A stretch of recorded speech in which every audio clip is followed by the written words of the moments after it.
হাজৰিকা মই ঘৰতে আছোঁ তুমি ক'ত আহা তেতিয়াহ'লে মই আছোঁ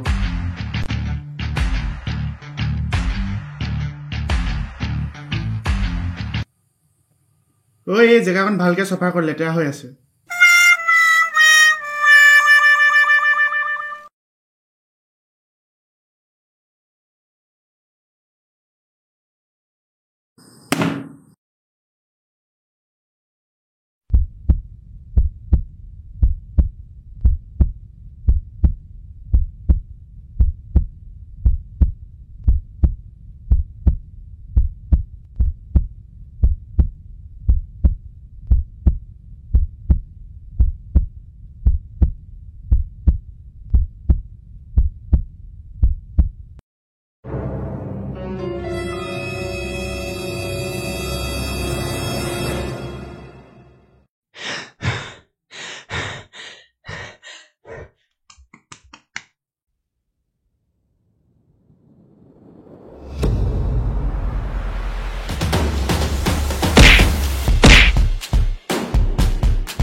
কওকচোন দাদা ক'ত দাদা নাই নহয় নাই মানে এতিয়া ফোন কৰিছিলোঁ ইয়াতে আছে বুলি ক'লে ক'ত গ'ল দাদা ওপৰলৈ গ'ল মানে চৰ্টৰ ওপৰলৈ গ'ল চৰ্টৰ ওপৰলৈ তেতিয়াহ'লে মই তালৈকে যাওঁ নালাগে চাওঁ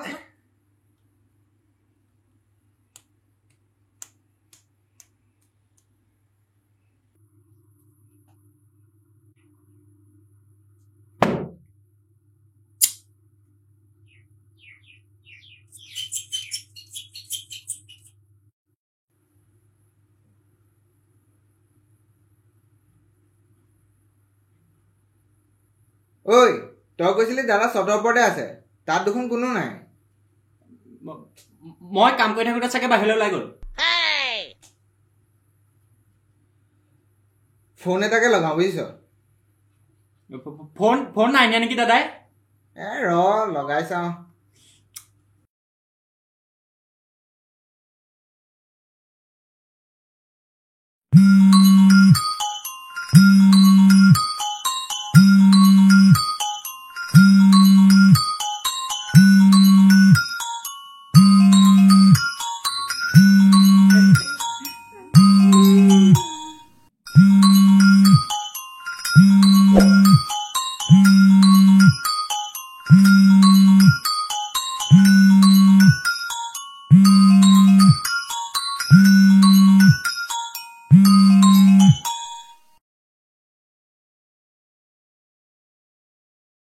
ফোনটো দেখোন দাদা ইয়াতে পেলাই থৈ গ'ল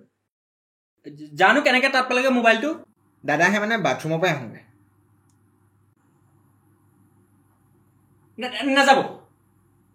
নাযাব মানে আমাৰ বাথৰুমটো মানে বেয়া হ'ল মানে বাথৰুমটো মানে নচলা হ'ল মানে বাথৰুম মানে নচলাকৈ বেয়া হৈ থাকিলে কি আবুল তাবুল বকি আছে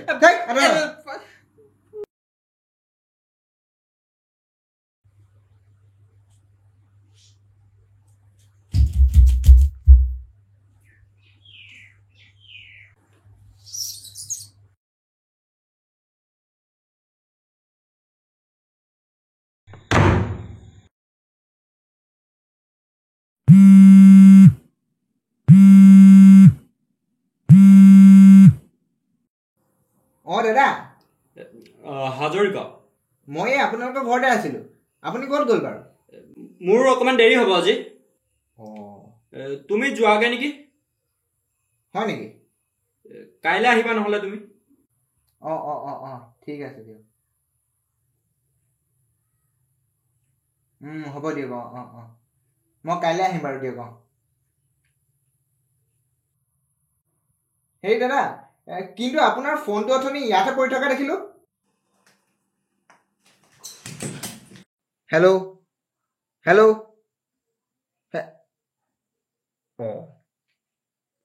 ফোনটো কাটি দিলে যে কেছটো কি দাদা পানী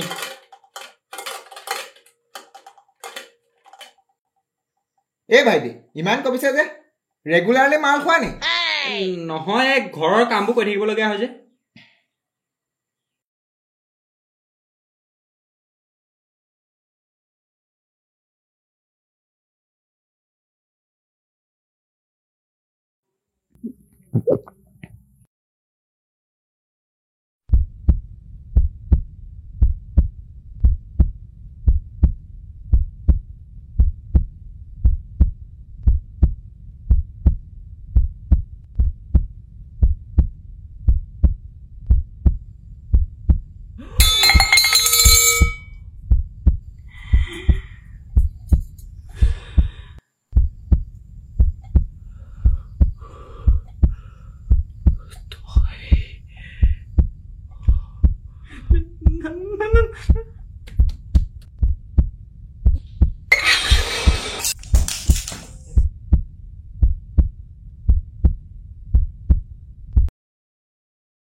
Subscribe.